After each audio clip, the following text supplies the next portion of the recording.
இன்றைய முக்கிய செய்திகள். மேட்டூர் அணையின் நீர்மட்டம் நாளை 100 அடியை எட்டும் என்று எதிர்பார்க்கப்படுவதாக தெரிவிக்கப்பட்டுள்ளது. பாரிஸில் 2024ஆம் ஆண்டிற்கான ஒலிம்பிக் தொடர் இன்று தொடங்கிய நிலையில் வருகின்ற ஆகஸ்ட் 11ஆம் தேதி வரை நடைபெற உள்ளதாக தெரிவிக்கப்பட்டுள்ளது. ராகுல் காந்தி அவர்கள் மீதான அவதூறு வழக்கு வருகின்ற ஆகஸ்ட் 12ஆம் தேதிக்கு ஒத்திவைத்து சுல்தான்பூர் நீதிமன்றம் உத்தரவிட்டுள்ளது. கர்நாடக அணையிலிருந்து காவிரி நீர் திறப்பு அதிகரிக்கப்பட்டுள்ளதால் கரையோர மக்களுக்கு வெள்ள எச்சரிக்கை விடப்பட்டுள்ளது. பழனியில் வருகின்ற ஆகஸ்ட் 24 மற்றும் 25 ஆகிய தேதிகளில் அனைத்துலக முத்தமிழ் முருகர் மாநாடு நடைபெற உள்ளதையொட்டி முன்னேற்பாடு பணிகளை இந்து சமய அறநிலைத்துறை அமைச்சர் சேகர்பாபு அவர்கள் ஆய்வு செய்தார். ஆடி கிருத்தியை முன்னிட்டு திருத்தணி சுப்பிரமணிய சுவாமி கோவிலில் 200 ரூபாய் சிறப்பு வழி தரிசன கட்டணம் 100 ரூபாயாக குறைக்கப்பட்டுள்ளதாக அமைச்சர் சேகர்பாபு அவர்கள் தகவல் தெரிவித்துள்ளார். முதலமைச்சர் மு க ஸ்டாலின் அவர்கள் இன்று தலைமை செயலகத்திலிருந்து காணொலி காட்சி வாயிலாக புதுதில்லியில் உள்ள வைகை தமிழ்நாடு இல்ல வளாகத்தில் 257 கோடி ரூபாயில் புதிதாக கட்டப்பட உள்ள கட்டடங்களுக்கு அடிக்கல் நாட்டினார். சென்னையில் இன்று 22 கேரட் ஆபரண தங்கத்தின் விலை சவரனுக்கு 120 ரூபாய் குறைந்து ஒரு சவரன் 51,320 ரூபாய்க்கு விற்பனையாகிறது. அதேபோல் 1 கிராம் வெள்ளியின் விலை 89 ரூபாய்க்கு விற்பனை செய்யப்பட்டு வருகிறது. நீட் தேர்வின் இறுதி மதிப்பெண் பட்டியல் வெளியிடப்பட்டுள்ளது.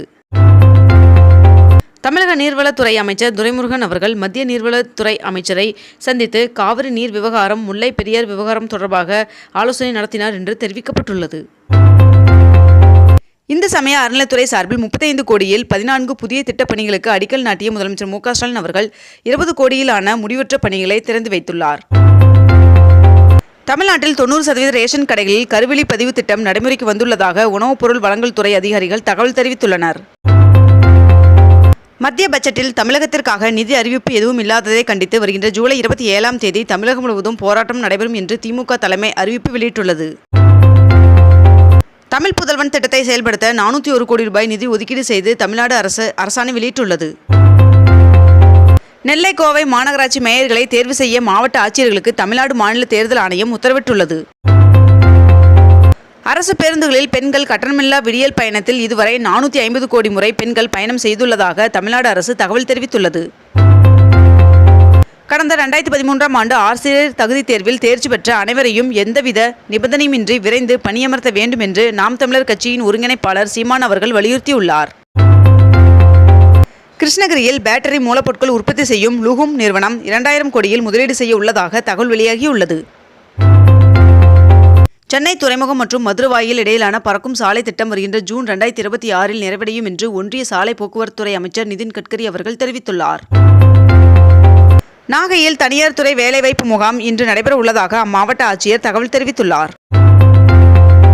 பாமக நிறுவனர் ராமதாஸ் அவர்களின் பிறந்தநாளுக்கு முதலமைச்சர் மு க ஸ்டாலின் அவர்கள் வாழ்த்துக்கள் தெரிவித்துள்ளார். 10ஆம் வகுப்பு, 11 மற்றும் 12ஆம் வகுப்பு துணைத் தேர்வு முடிவுகள் இன்று வெளியிடப்பட உள்ளதாக தெரிவிக்கப்பட்டுள்ளது. சுய சான்றிதழ் திட்டத்தின் கீழ் கட்டட அனுமதி பெறுவோர் தவறான தகவலை அளித்தால் குற்றவியல் நடவடிக்கை எடுக்கப்படும் என்று தமிழ்நாடு அரசு எச்சரித்துள்ளது.